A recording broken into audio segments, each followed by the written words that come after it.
ચાલો તો હવે આપણે આજે જે સમજવાનું છે એ તમારી JEE માટે જે તૈયારી કરતા હોય તો JEE માટે કહો તો ભલે, અને આપણા જે એક્ઝામ છે એના રાઉન્ડની અંદર વાત કરીએ તો એની અંદર ખાસ કરી અને જે 1 માર્કના પ્રશ્ન પૂછવામાં આવે કે જે એટેન્ડ કરો અને પૂરેપૂરું સાચું તમે આન્સર લખો તો પૂરા માર્ક અને કાં 0, કારણ કે એમાં અડધાની સિસ્ટમ નથી, બરાબર છે. અને 2 માર્કની અંદર અથવા 3 માર્કની અંદર પૂછવા હોય તો પૂછી શકે. તો આવા 3 તમને અલગ અલગ અણુઓ આપેલા હોય એનું સંકરણ અને આકાર પૂછાય. એટલે સૌથી વધારે જો JEEની અંદર વાત કરીએ તો જો જે પ્રશ્ન પૂછવામાં આવતા હોય તો ચેપ્ટર નંબર 2 અને ચેપ્ટર નંબર 4 એમાંથી તમને વધુ વખત પ્રશ્ન છે પૂછાય છે. બીજું એટલે પરમાણુનું બંધારણ, અને અત્યારે ચોથું ભણીએ છીએ. તો ખાસ આ સંકરણ છે એ અને એના આકાર જે આપણને યાદ રહેવા જોઈએ અને ખબર હોવી જોઈએ કે જે ભવિષ્યમાં 12મા ધોરણની અંદર ઢગલાબંધ તમને આવા બંધારણો જોવા મળશે અને અલગ અલગ ચેપ્ટરની અંદર ક્યાંક ને ક્યાંક તમારે સંકરણ અને આકારનો ઉપયોગ થશે. એટલે મારી રીતે બને એટલું સહેલાઈથી તમને કે તમે જાતે નક્કી કરી શકો એવા ફોર્મેટની અંદર આપણે રજૂ કરીએ. પણ એમાંય અમુક વસ્તુ તો તમારે ગોખવી પડશે. એ તમે પછી 2 વાર લખો, 3 વાર લખો. જેને આ વસ્તુ ના આવડી, હું જે કોડિંગ કહું છું કોડિંગ ના ખબર પડી તો તમારે આનો વ્યવહારે માર્ક મૂકી દેવાનો, કારણ કે એક ભૂલ થઈ તો આકાર બદલાઈ જવાનો. એટલે ખાસ આપણને હું અત્યારે જેટલી માહિતી આપું છું એ આકાર નક્કી કરવા માટેની છે. એના ઉદાહરણો જોશું, જેટલી પ્રેક્ટિસ કરશો એટલું તમને વધુ સરળતાથી સમજાશે. તો હવે મારે જે ટોપિક સમજવાનો એટલે ખાસ થોડુંક મહત્ત્વ વધુ છે, એટલે એ પ્રમાણે ધ્યાન આપજો. કારણ કે વચ્ચે 1 કે 2 વખત આડું ધ્યાન ગયું તો પૂરું, પછી મેં શું કીધું ને શું થયું એ કંઈ ખબર નહીં પડે. બીજું, મેં તમને એવું કીધેલું કે જેને આગળનું હજી સંયોજકતા ઇલેક્ટ્રોનની સંખ્યા કેટલી થાય, બંધકારક કોને કહેવાય, અબંધકારક ઇલેક્ટ્રોન છે કોને કહેવાય, આ એકય બાબત છે એ ના ખબર પડતી હોય તો એને વ્યવહારે આમાંથી એકય સંકરણનો આકાર છે હું કહું એ રીતે નહીં આવડે. હા, ગોખો તો વાત અલગ છે. અને એના માટે તમારે શું કરવું પડશે? ઉદાહરણ સામે કયો આકાર બને ને પ્રશ્ન કઈ રીતે પૂછાઈ શકે. તમને અણુ આપ્યો હોય એમાં તમને એવું કે બંધકારક અબંધકારક ઇલેક્ટ્રોનની સંખ્યા, સંકરણ અને અણુનો આકાર, આટલી વસ્તુ જણાવો. તો જુઓ, તમને આ એક વસ્તુનો અડધો માર્ક મળશે તો તમને કુલ કેટલી 4 વસ્તુઓ પૂછી? તો 2 માર્કની અંદર મારે ખાલી એક જ અણુ મૂકો હોય તો હું આ 4 વસ્તુ પૂછું, એમાંથી એક પણ વસ્તુ ખોટી પડી એટલે અડધો માર્ક ગયો. અને 1 માર્કની અંદર જે તમને 25 પ્રશ્નો પૂછાવાના છે, જે ખાલી જગ્યા પ્રકારના હશે, ખરા ખોટા પ્રકારના હશે, ખાલી સૂત્રે મૂકી શકે, ગાણિતિક પણ હશે. તો આની અંદર હું તમને સીધો મૂકી દઉં કે ભાઈ PF3 છે અથવા PCl5 છે, એનો અણુનો આકાર લખો અથવા એનું સંકલન લખો. તો તમે સંકલન સાચું લખ્યું તો પૂરા માર્ક, થોડું ઘણું ફેરફાર તો 0, કારણ કે એમાં અડધાની સિસ્ટમ નથી. એટલે 25 માર્ક છે એ રોકડા માર્ક કહેવાય, અને એમાંથી પાસિંગ માર્ક માટે તો તમે માર્ક ખેંચી જ શકો. એટલે તમને પેપરના રાઉન્ડ માટેની લિસ્ટ પણ મળી ગયું હશે કે ભાઈ આ તારીખે આ પરીક્ષા છે. એટલે હવે તમે જે ગોલ સાથે અહીંયા આવ્યા છો કે ભાઈ સાયન્સ લીધું છે આના માટે, એ 2 વર્ષ જલસા કરવા માટે લીધું છે કે ભણવા માટે, એ તમારે નક્કી કરવાનું, બરાબર. એટલે આમાં એવું જ છે કે અત્યારે વસ્તુ કઈ ખબર ના પડે, ખાસ કરીને હું કહું એ, કારણ કે એવું જ લાગે કે અહીંયાની સિસ્ટમ એવી હોય વિરુદ્ધ એમ, જે અહીંથી સ્ટેજ ઉપર જે ઊભા થઈને બોલતા હોય એ આપણા માટે ન હોય એમ. 12મું પૂરું કરો ત્યાં સુધી આવું રહે, કોલેજમાં જશો એટલે એમ થાય કે અહીંયા બોલતા તો એ બરાબર હતું, આપણેથી ખોટું થઈ ગયું, પણ ટાઈમ વયો ગયો હોય. જેટલા લોકો ટાઈમ સમજી ગયા છે એને લાઈફમાં ક્યારેય તકલીફ પડી નથી સમજાય એ જે આટા મારે જ છે. અને ઉદાહરણ જોતા હોય તો આપણી પાસે ઢગલા બંધ છે, બરાબર. એટલે બીજો શું કરે, ઓલાને કેટલા માર્ક આવ્યા એની સાથે કંઈ લેવા દેવા નથી, પણ તમે કેટલા નક્કી કર્યા છે એટલા તમારે આવવા જોઈએ કે ભાઈ આટલા માર્કનું મારું મહેનત હતી. આ પછી બધાને કે હોમાંથી હો ન આવે, પણ તમે જેટલી મહેનત કરી છે એમાં ક્યાં તૂટો રહ્યો એ તમારે નક્કી કરવાનું. એટલે આ પ્રશ્ન માટે ખાસ આપણે 1 માર્કના MCQ માટે તો ખાસ જોઈએ. અને જ્યારે આ ચેપ્ટર હશે પરીક્ષાની અંદર ત્યારે તમને ચોક્કસ આવા પ્રશ્નો જોવા મળશે પેપરમાં, અત્યારથી તમને કહી દઉં છું, બરાબર. તો જોઈએ કે પહેલાં તો અણુનો આકાર નક્કી કરવો છે તો કેટલી બાબતો છે આપણે ધ્યાન રાખવી પડશે. એટલે અણુનો આકાર નક્કી કરવા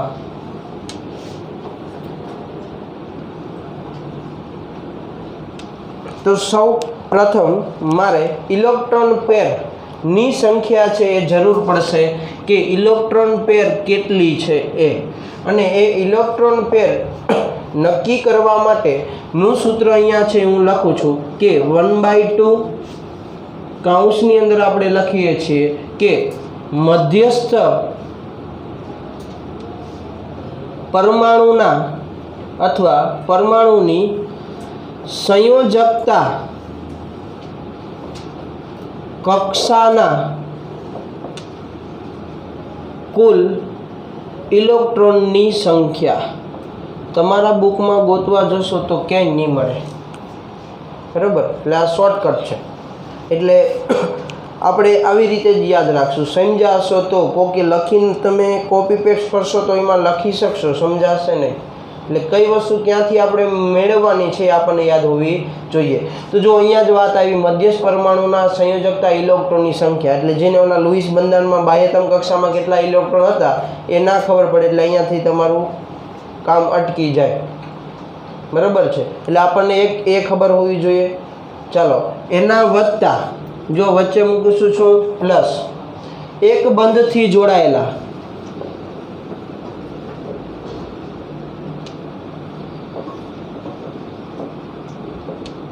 પરમાણુઓની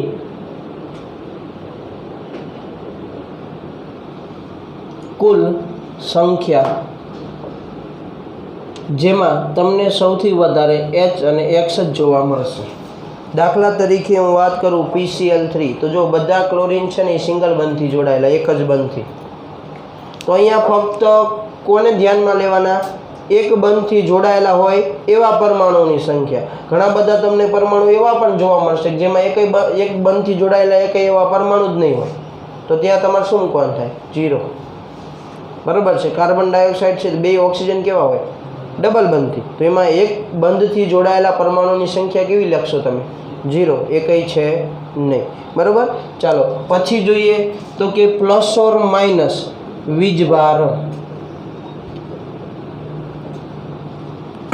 ચાલો, પ્લસ ઓર માઇનસ મૂકવાનો મતલબ શું છે એ સમજીએ. તો જો કે જ્યારે તમને એવું થાય કે સાહેબ અમારે પ્લસ ક્યારે મૂકવાનું, માઇનસ ક્યારે મૂકવાનું, કારણ કે ગણતરી કરતા હશો ત્યારે કાં સરવાળો કરવો પડે કાં બાદ બાકી કરવી તો પડશે ને. અત્યારે મેં પ્લસ ઓર માઇનસ લખ્યું, આ તો મુખ્ય સૂત્ર છે એટલા માટે. તો આપણે એ યાદ રાખશું કે ધન વીજભાર, જો તમને જે અણુ આપ્યો છે એની ઉપર ધન વીજભાર હોય, દાખલા તરીકે NH4+1, તો એની ઉપર ધન વીજભાર આવ્યો ને, તમને એનું સંકરણ પૂછે, એનો આકાર પૂછે, તો NH4 શું આવ્યું? +1. તો ધન વીજભાર હોય તો તેટલી સંખ્યા બાદ કરવી. શું યાદ રાખશું? તેટલી સંખ્યા શું કરવાની? બાદ કરવી. એટલે દાખલા તરીકે ધન વીજભાર +1 છે તો તમારે અહીંયા શું મૂકવું પડે? -1. વીજભાર તો 1 છે પણ અહીંયા પ્લસ ઓર માઇનસમાંથી શું મૂકશો? જો ધન વીજભાર હોય તો માઇનસ મૂકશો ને ઋણ વીજભાર હોય તો પ્લસ. આ યાદ રહેશે ને? નકર બધા શું કરે? +1 તો અહીંયા મૂકી દે +1, -2 તો -2, પણ જે છે એનું વિરુદ્ધ તમારે મૂકવાનું થશે. આ ખાસ યાદ રાખજો. જો આ ભૂલાઈ ગયો તો આકાર ખોટો આવવાની શક્યતા પૂરેપૂરી, બરાબર? ચાલો, એવી જ રીતે લખીએ ઋણ વીજભાર માટે કે ઋણ વીજભાર. તો જો ઋણ વીજભારનો મતલબ શું? તો કે તેટલી સંખ્યા શું કરવાની? ઉમેરવાની. એટલે કે તેટલી સંખ્યા ઉમેરવી. આટલું યાદ રહેશે બધાને? ઓકે, ચાલો આની પછી મારે જરૂર પડશે બોન્ડિંગ પેરની. તો બોન્ડિંગ પેર એટલે શું? એટલે કે તમે નક્કી કેવી રીતે કરશો બોન્ડિંગ પેરની સંખ્યા કેટલી છે? તો એના માટે આપણે આવું યાદ રાખશું કે મધ્યસ્થ પરમાણુ સાથે જોડાયેલા પરમાણુની કુલ સંખ્યા. ચાલો, CH4 છે મિથેન, એની સાથે બીજા કેટલા પરમાણુ જોડાયેલા? 4. તો બોન્ડિંગ પેરની સંખ્યા કેટલી લેવાની? 4. આવડશે બધાને? ઓકે, ચાલો હવે જોઈએ આપણે લોન પેર મેળવવા છે. તો જો લોન પેર એટલે શું, એટલે કે એની સંખ્યા કેવી રીતે મેળવશો? તો એના માટે યાદ રાખશું, ઇલેક્ટ્રોન પેર માઇનસ બોન્ડિંગ પેર. શું કરશું? ઇલેક્ટ્રોન પેર માઇનસ બોન્ડિંગ પેર. એટલે તમને ઇલેક્ટ્રોન પેર તો આ સૂત્ર દ્વારા મળશે, બોન્ડિંગ પેર તમને કેના દ્વારા મળશે? કેટલા પરમાણુ જોડાયેલા છે એના દ્વારા. અને તમે લોન પેર મેળવવાનું થાય ત્યારે તમે શું કરશો? ઇલેક્ટ્રોન પેરમાંથી બોન્ડિંગ પેરની સંખ્યા બાદ કરી દેશો, એટલે તમને જે મળશે એ શું મળશે? ઇલેક્ટ્રોન પેર, એટલે સોરી લોન પેર. રેડી? આટલું યાદ રહેશે? ઓકે, ચાલો હવે આપણે સંકરણ છે એ સંકરણ નક્કી કરવા માટે, ભાઈ તમને સંકરણ ખબર કેવી રીતે પડે કે આમાં કયું સંકરણ થાય છે અણુને જોઈને? તો એના માટે આપણે એક સાદું સિમ્પલ વસ્તુ યાદ રાખશું. તો અહીંયા દર્શાવું છું ઇલેક્ટ્રોન પેર અને અહીંયા દર્શાવું છું સંકરણ, જે તમે કોના આધારે નક્કી કરી શકશો? ઇલેક્ટ્રોન પેરની સંખ્યાના આધારે. તો કેવી રીતે નક્કી થાય એ આપણે જોઈએ. તો અહીંયા કોષ્ટકની અંદર જ આપણે દર્શાવીએ છીએ.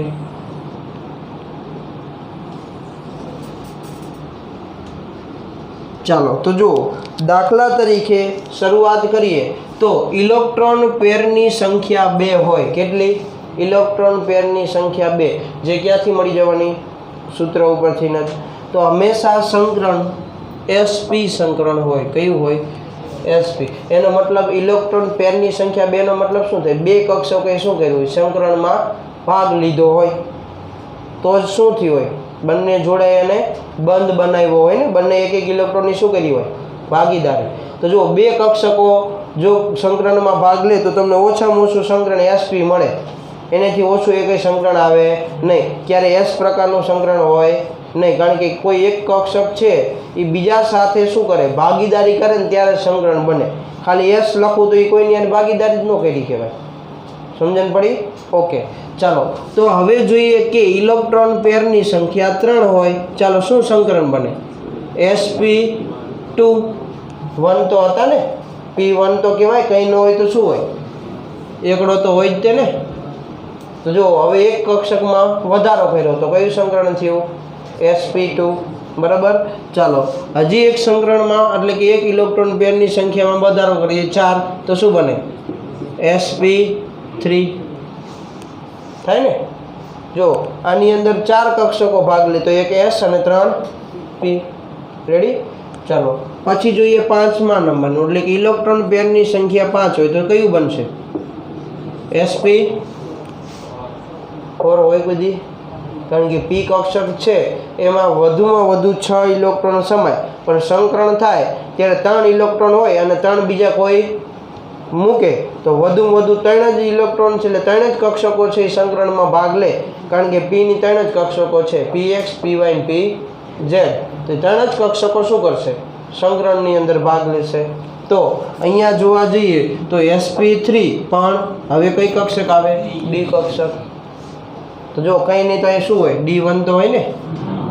ઓકે, ચાલો 6 હોય તો હવે ખબર પડે શું આવે? sp3 d2 સંકરણ. ચાલો 7 હોય તો ખબર પડે શું આવે? sp3 d3 સંકરણ. ચાલો 8 આવે નહીં. પછી અહીંયા એનું સંકરણ છે એ પણ પૂરા થઈ જાય અને કક્ષકો છે એ પણ પૂરી થઈ જાય.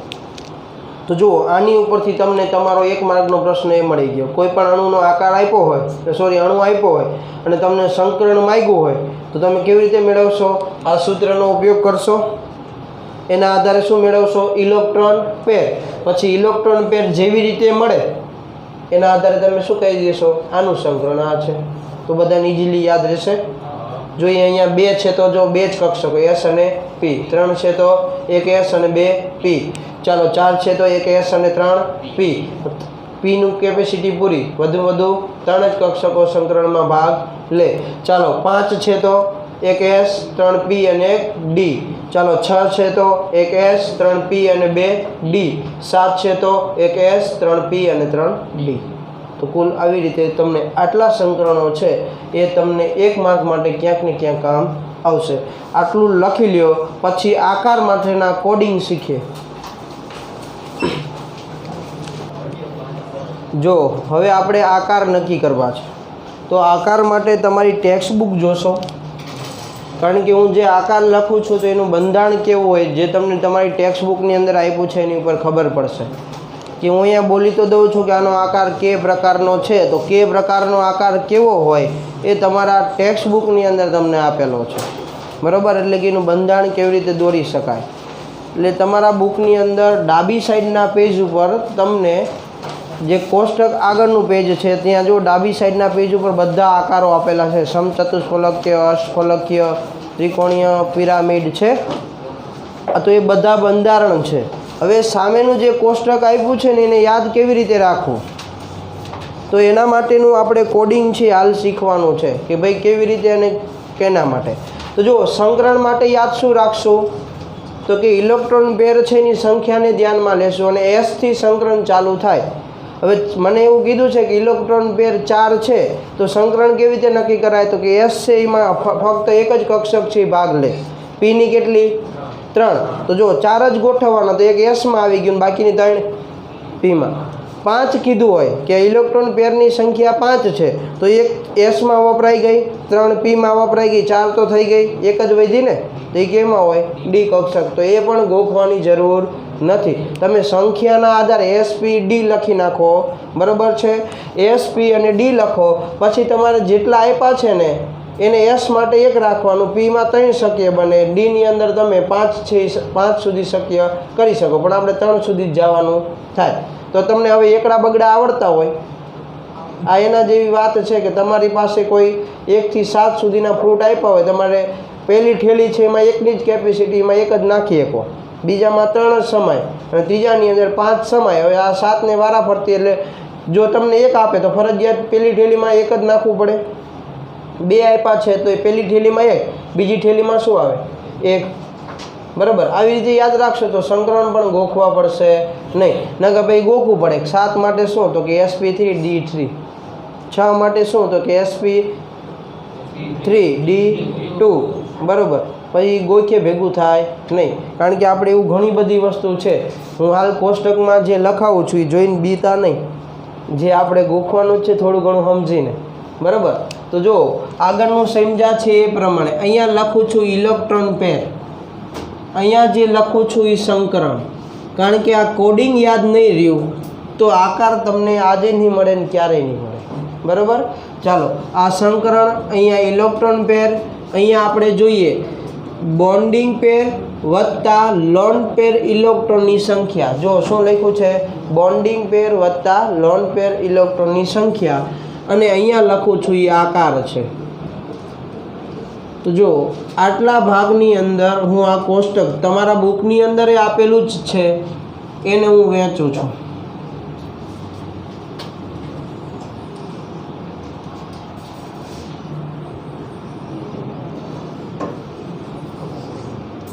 ચાલો તો જુઓ આપણે બુકની અંદર તમે જોશો તો આ પ્રશ્ન મેં તમને કીધો કે આટલી રીતે પૂછાઈ શકે કે એના લોન પેરની સંખ્યા, બોન્ડિંગ પેરની ઇલેક્ટ્રોનની સંખ્યા, ઇલેક્ટ્રોન પેરના સંખ્યા અથવા આકાર અથવા સંકરણ. ચાલો હું લોન પેરની સંખ્યા 2 લઉં છું, ત્યારે મને સંકરણ હંમેશા કયું મળવાનું, એક પહેલી ઠેલીમાં 1 અને બીજી ઠેલીમાં 1, એટલે એસ અને પી, બરાબર ને. SP સંકરણ રેડી. ચાલો તો આની અંદર જોવા જઈએ તો બોન્ડિંગ પેર અને લોન પેર આની સંખ્યા તમારે લખવાની છે. તો યાદ રાખીશું બોન્ડિંગ પેર 2 હોય, લોન પેર 0 હોય. શું હોય, બોન્ડિંગ પેર 2 એટલે બંધકારક 2, અબંધકારક 0 હોય. ત્યારે એનો આકાર તમને રેખીય મળશે. કેવો, રેખીય, સીધો અને સરળ. આ કોડિંગ છે આપણું. 2 વત્તા 0 આવે તો તમારા આકાર તમને યાદ રહેવો જોઈએ કે રેખીય છે. યાદ રહેશે ને? ઓકે. આ 1 માટે નહીં, આવું તો આપણે 7 માટે લખવાનું છે, બરાબર. તો કુલ આવા 6 આકાર છે. 2 થી ચાલુ કરીએ તો આવા કુલ 6 મુખ્ય આકાર છે. પરંતુ એમાં રહેલા અબંધકારક ઇલેક્ટ્રોન યુગ્મ મતલબ લોન પેર ના લીધે એના આકારમાં કંઈક શું થાય, થોડો ઘણો ફેરફાર થાય, એટલે એના લીધે તમને બીજા કંઈક નવા આકારો જોવા મળે છે. તો અહીંયા આપણે જ્યારે ઇલેક્ટ્રોન પેરની સંખ્યા 2 આપેલી હોય તો તમારા માટે એક જ આકાર શક્ય છે, રેખીય, બીજો આકાર એકે મળતો નથી. ચાલો હવે જોઈએ કે ઇલેક્ટ્રોન પેરની સંખ્યા 3 હોય એટલે પહેલી થેલીમાં 1, બાકી બધા બીજી થેલીમાં, એટલે sp2 સંકરણ. રેડી? ચાલો આના માટે જોવા જઈએ તો બોન્ડિંગ પેરની સંખ્યા 3 હોય, લોન પેર 0 હોય, એક તમને એક આવી શક્યતા મળે, અને બીજા નંબરની શક્યતા મળે કે બોન્ડિંગ પેરની સંખ્યા 2 અને લોન પેર 1. આ 2 પ્રકારની શક્યતાઓ તમને મળે. જો સરવાળો જ કરીએ 3 + 0 3, 2 + 1 3, બરાબર. ચાલો તો જ્યારે આવા પ્રકારનો બોન્ડિંગ પેર હોય ત્યારે તમને આકાર મળે છે સમતલીય ત્રિકોણ. કેવો? સમતલીય ત્રિકોણ. તો જો તમને એવું કીધું 3 બોન્ડિંગ પેર, જો 3 કેવા હોય, એકબીજા સાથે જોડાયેલા હોય એવી રીતે. તો જો તમારી બુકની અંદર સમતલીય ત્રિકોણનો આકાર આપ્યો છે, દેખાય છે એવી રીતે, અને એક જ સમતલમાં ગોઠવાયેલા હોય એટલે એનું નામ શું આપ્યું? ત્રિકોણ બને છે, અને એક જ સમતલમાં છે, મતલબ એને શું કીધું? સમતલીય ત્રિકોણ. તો 3 છે એટલે 3 એક જ સમતલમાં છે એટલે નામ શું થઈ ગયું? સમતલીય ત્રિકોણ. ચાલો આની અંદર જોવા જઈએ તો બંધકારક 2 પણ અબંધકારક 1, એટલે કે બોન્ડિંગ પેર 2, લોન પેર 1. તો જો આમ 2 જોવા જઈએ ને તો આકાર કેવો થાય? રેખીય ને. બંધકારક 2 હોય તો આકાર કેવો થવો જોઈએ? રેખીય. પણ આ એક અબંધકારક ઇલેક્ટ્રોન યુગ્મના લીધે તમે આપણે કાલ VSEPR સિદ્ધાંતમાં સમજ્યા કે લોન પેર અને બોન્ડિંગ પેર વચ્ચે શું થાય? અપાકર્ષણ થાય. આ અપાકર્ષણના લીધે સીધા લાઇનમાં રહી શકતા નથી, એટલે એનું શું થાય? બેન્ડિંગ. એટલે એનો આકાર V આકાર બને. જો કેવો આકાર બનશે? V આકાર.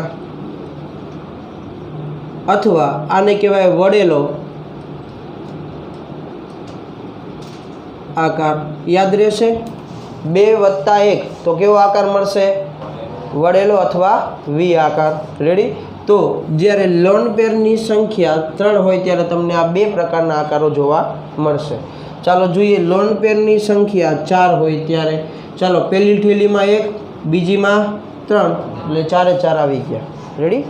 તો આના માટેની વાત કરીએ તો જો તમને એક 4 + 0 તો 4 મળે, 3 + 1 એટલે 4 મળે, અને 2 + 2 એટલે 4 મળે. તો તમને કુલ 3 છે એ પ્રકારના સંયોજનો કે બોન્ડિંગ પેર અને લોન પેર છે જોવા મળે. ચાલો તો બોન્ડિંગ પેર મતલબ બંધકારક, એટલે જેને બંધ બનાવવામાં ભાગ લીધો હશે. તો 4 બંધ બનાવવામાં ભાગ લીધો હોય તો આનો આકાર છે એ બને કેવો? તો કે સમચતુષ્ફલકીય, જે મુખ્ય આકાર છે. અને આ તો તમે સંકરણમાં ભણી ગયા છો કે sp3 સંકરણ હોય તો આકાર કેવો? સમચતુષ્ફલકીય. રેડી? તો 4 + 0 યાદ શું રાખશું? સમચતુષ્ફલકીય. ચાલો 3 + 1 જોઈએ. 3 + 1 તો જો 3 થી ત્રિકોણ બને, પણ 1 છે એ ક્યાં આવે? ઉપર. તો જો ઇજિપ્તના પિરામિડ જોયા બધાએ, તો એનો આકાર કેવો હોય? નીચે ત્રિકોણ જેવો હોય, ઉપર એક જ ટોચ એક જ હોય, અહીંયા 3 જણા ના હોય, હોય ને એક. તો એનો આકાર કેવો થયો? પિરામિડ જેવો. પણ આ હોય કેવા? એક જ સમતલમાં હોય ને, તો આને કહેવાય શું? સમતલીય પિરામિડ. શું કહેવાય? સમતલીય પિરામિડ. તમારા બુકમાં જો આકાર દોરીને આપ્યો છે, સમતલીય પિરામિડ છે ને આકાર.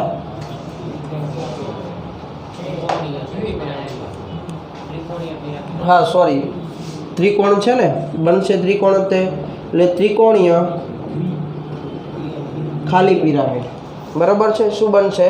ત્રિકોણીય પિરામિડ. એક ત્રિકોણ બને છે અને એની ઉપર પિરામિડ જેવો આકાર બને છે, એટલે એને શું કહેવાય? ત્રિકોણીય પિરામિડ. ચાલો 2 + 2 તો 2 હોય તો આકાર કેવો? રેખીય. પણ આ 2 અબંધકારક ઇલેક્ટ્રોનના લીધે શું થશે? વળી જશે. મતલબ એનો આકાર કેવો બનશે? વળેલો. એટલે એનો આકાર આપણે લખીએ વળેલો અથવા V આકાર.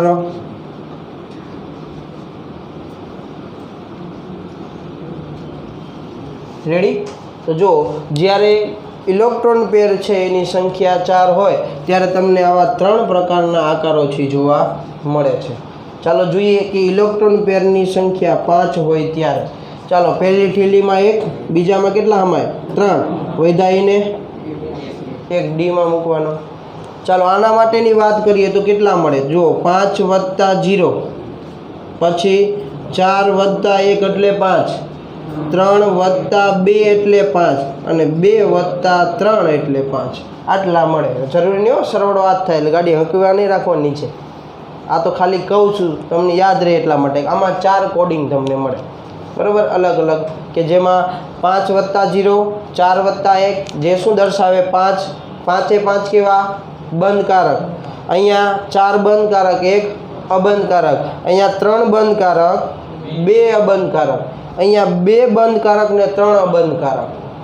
એટલે ખાલી આનું તમે સંખ્યા ફેરવશો, લખવામાં ખાલી સંખ્યામાં ભૂલ કરી તો એ આકાર ખોટો આવે. જોઈ લો, અહીંયા આકાર અલગ આવશે, અહીંયા આકાર અલગ આવશે. તો જોઈએ અહીંયા પહેલાનો આકાર છે તો જો 5 છે તો 5 કેવી રીતે ગોઠવાયેલા? તો કે 3 એક ત્રિકોણમાં, એક ઉપર ને એક નીચે. તો જો ઇજિપ્તના પિરામિડ કેટલા બન્યા? 2 બન્યા ને. ત્રિકોણની ઉપર એક ઉપર પિરામિડ, એક નીચે પિરામિડ. એટલે જો તમારા બુકમાં નામ લખેલું આપેલું હશે ત્રિકોણીય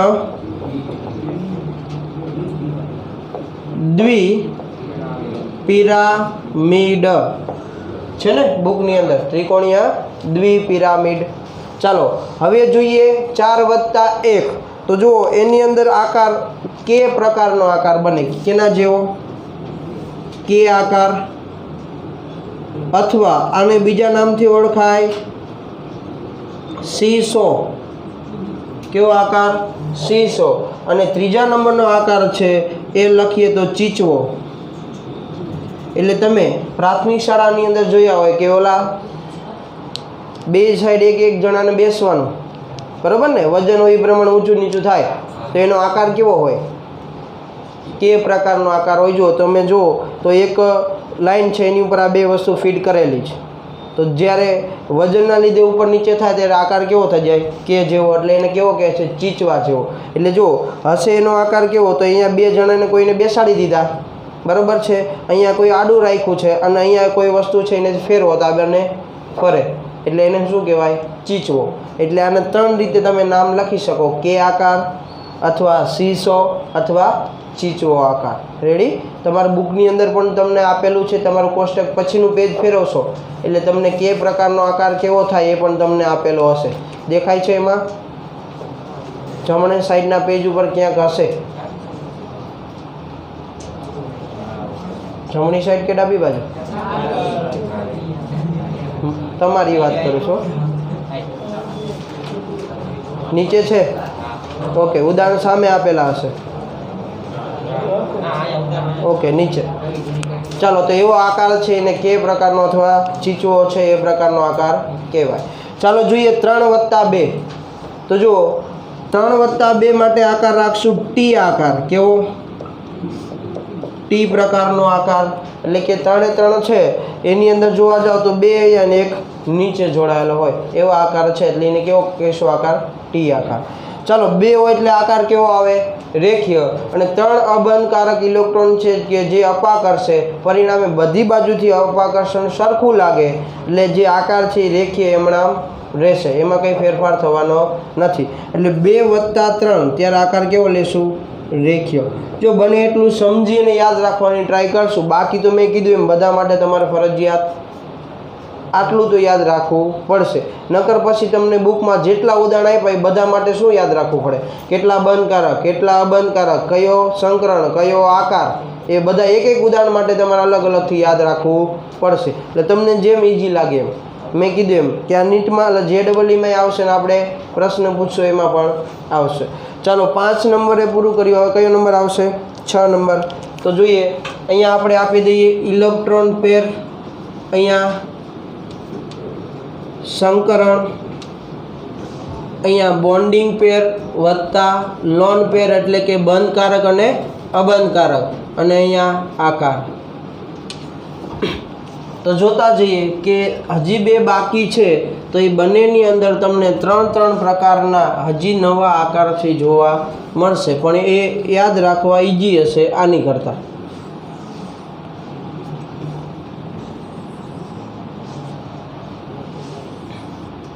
ચાલો, તો હવે કેટલા નંબરે પહોંચ્યા? ઇલેક્ટ્રોન પેરની સંખ્યા કેટલી હોય? 6 હોય ત્યારે. ચાલો, તો 6 માટે કયું સંકરણ લખશું? sp3d2.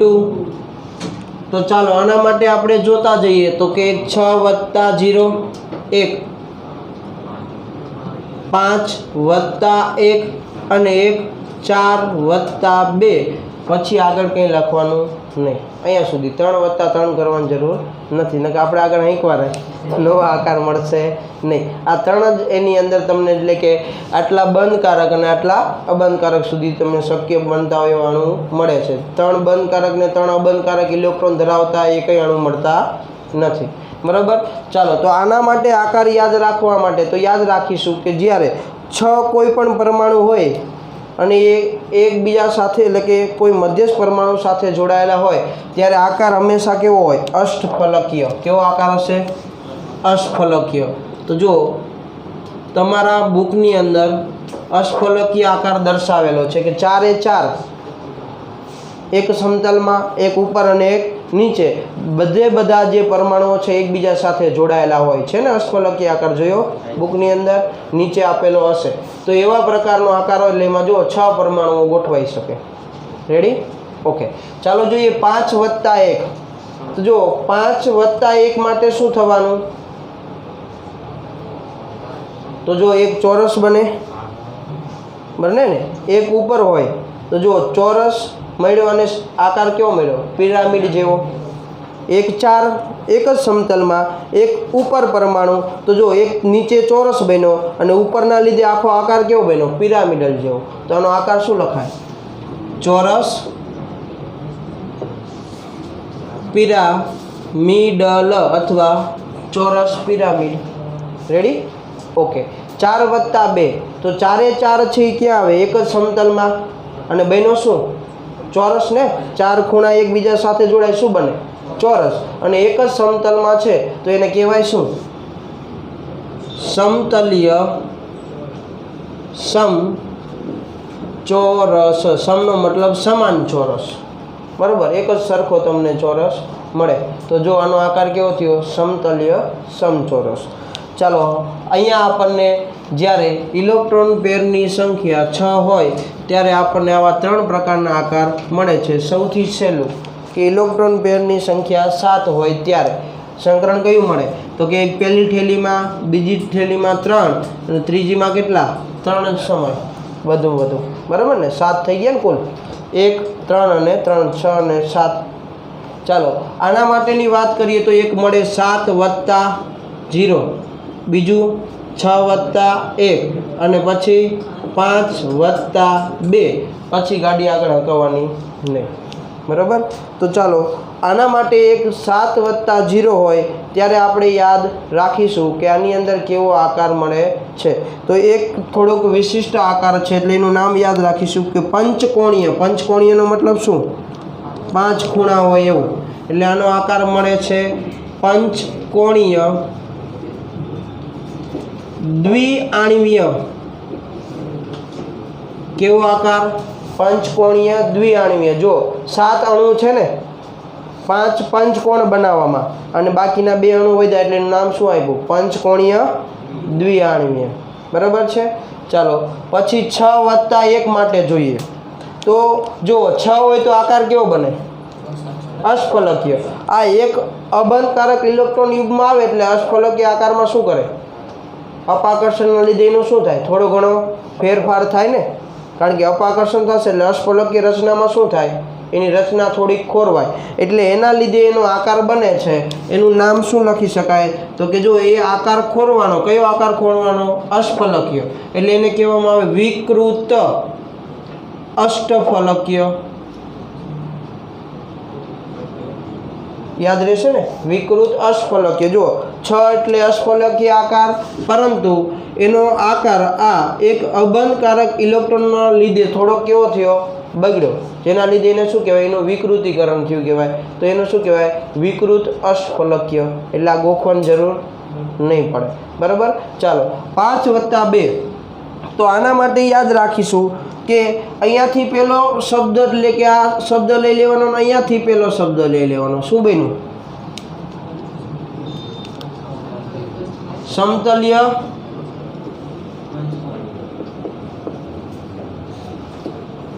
પંચકોણ. સમતલ્ય પંચકોણ. બરાબર. તો આટલા કોડિંગ છે એ આપણે ખાસ યાદ રાખવા પડશે કે જે તમને આગળના ઉદાહરણો છે એ સમજવા માટે કામ આવે. તો એક જ ઉદાહરણ છે અહીંયા નીચે જ લખીને સમજાવું છું, બાકીના 20-25 જેટલા હશે આપણે નેક્સ્ટ ટાઈમ જોશું. બરાબર. એટલે જેથી કરીને તમને ખબર પડે કે આટલી કલાક સાહેબે આવી માથાકૂટ કરી, આવું યાદ રાખવાનું કીધું, જિંદગીમાં કોઈ દી રાખ્યું નથી આવું. બરાબર ને, પહેલી વાર આવું જોયું હોય તો એને માથાકૂટ એટલે આપણને ક્યાં કામ આવશે. તો જો એક સાથે કેટલી વસ્તુઓ મળે છે જોઈએ. તો હું અત્યારે ઉદાહરણ તરીકે એક જ ઉદાહરણ સમજાવું છું અને એની અંદર હું CH4 એટલે મિથેન લઉં છું. તો જો મારે જે પહેલાં મેળવવાનું છે, એટલે તમને કદાચ 2 માર્કમાં પ્રશ્ન પૂછે તો તમને એવું કે ઇલેક્ટ્રોન પેરની સંખ્યા લખો, બંધકારક ઇલેક્ટ્રોનની સંખ્યા લખો, અબંધકારક ઇલેક્ટ્રોનની સંખ્યા લખો અને એનું સંકરણ અથવા આકાર લખો. તો જો 2 માર્કમાં પૂછે તો બધાનો શું થાય, અડધો માર્ક હોય. એક ભૂલ પડી એટલે અડધો માર્ક ગયો. બરાબર. અને એક ભૂલ પડીને જો તમે ગોખા વગર આવી રીતે ટેકનિકથી લાવ્યા હશો તો એક ભૂલ પડી તો બાકીનું બધું કેવું જવાનું, ખોટું જવાનું છે. તો જોઈએ પહેલાં મારે શું મેળવવું પડે, ઇલેક્ટ્રોન પેર. ચાલો ઇલેક્ટ્રોન પેર માટે મેં સૂત્ર શું લખેલું, તો કે મધ્યસ્થ પરમાણુ છે બરાબર એની સંયોજકતા કક્ષાના ઇલેક્ટ્રોનની કુલ સંખ્યા. ચાલો મધ્યસ્થ પરમાણુ કોણ, કાર્બન. ચાલો એની સંયોજકતા કક્ષાના ઇલેક્ટ્રોન સંખ્યા કેટલી હોય, 4. તો અહીંયા મૂકીએ 4 વત્તા બીજું શું કીધેલું, તો કે એક બંધથી જોડાયેલા હોય એવા પરમાણુની કુલ સંખ્યા કેટલા છે, 4. તો અહીંયા મૂકું 4. ચાલો પછી કીધું તો એનો વીજભાર છે, કંઈ વીજભાર નથી. તો અહીંયા શું મૂકવાનું થાય, 0. તો છેદમાં શું આવે, બગડો, કારણ કે આગળ 1/2 આપણે મૂક્યા હતા. ચાલો 4 ને 4 8, 8ના છેદમાં 2 એટલે કેટલા મળે, 4. ચાલો 4 હોય ત્યારે સંકરણ કયું મળે, sp3. એટલે ચાલો તમારો પહેલો જવાબ આવી ગયો. અહીંયાથી જ આગળ યાદ રાખ્યો 4 માટે આ સંકરણ. ઓકે. હવે આપણે શું મેળવવાનું છે, તો કે બોન્ડિંગ પેર. ચાલો બોન્ડિંગ પેર માટે મેં શું લખાવેલું, તો કે મધ્યસ્થ પરમાણુ અરે બીજા કેટલા પરમાણુ જોડાયેલા છે એની સંખ્યાને કેટલા જોડાયેલા, 4. તો આના માટે બોન્ડિંગ પેરની સંખ્યા મળી ગઈ કેટલી, 4. રેડી. ઓકે. હવે મારે શું મેળવવું છે, લોન પેરની સંખ્યા. ચાલો લોન પેર માટે મેં શું લખેલું, તો કે ઇલેક્ટ્રોન પેર માઇનસ બોન્ડિંગ પેર. ચાલો એટલે શું થયું, 4 - 4 એટલે જો મને ઇલેક્ટ્રોન પેરની સંખ્યા કેટલી મળી, 0. રેડી. ઓકે. ચાલો હવે જોઈએ તો આપણને જે આપ્યું છે એની અંદર તો કે મારે હવે આકાર નક્કી કરવો છે. તો આકાર માટે મેં કોડિંગ શું રાખ્યા, બોન્ડિંગ પેર વત્તા ઇલેક્ટ્રોન પેરની સંખ્યા. તો ચાલો લખું બોન્ડિંગ પેર વત્તા લોન પેરની સંખ્યા, સોરી બોન્ડિંગ પેર વત્તા લોન પેરની સંખ્યા. ચાલો બોન્ડિંગ પેર કેટલા મળ્યા, 4. લોન પેર કેટલા મળ્યા, 0. ચાલો કોડિંગમાં ચેક કરો, 4 વત્તા 0 કયો આકાર, સમચતુષ્ફલકીય. તો જો આકાર કયો મળ્યો, સમચતુષ્ફલકીય.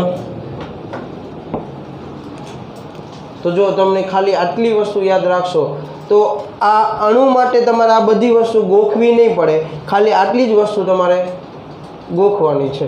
એ સમજીને ગોખો તોય ભલે, મેં કીધું એમ કે આના માટે આવી રીતે યાદ રાખવાનું અને 4-5 વાર 6 વાર 7 વાર જેમ મજા આવે એટલી વાર લખો તો પણ તમને યાદ રહી જશે. પરંતુ હવે કાલે આવો ત્યારે આપણે અણુના ઉદાહરણ જોશું. તો આમાંથી આપણે લકી ડ્રોની અંદર જેનું નામ આવે એનું હું પૂછીશ કે આ કોડિંગ થયું તો ચાલો બોલો કયો આકાર હોય. એ ફોલો વર્કમાં ગોખો, ઘરે જઈને ગોખો, કાલ લેક્ચર આવી પહેલાં ગોખો, રાતે 12 વાગ્યા લાગી જાગો ત્યારે. બરાબર. તમને જેમ સારું લાગે એમ આ આપણને ખબર હોવી જોઈએ 5 + 1 તો કયો આકાર થાય. બરાબર.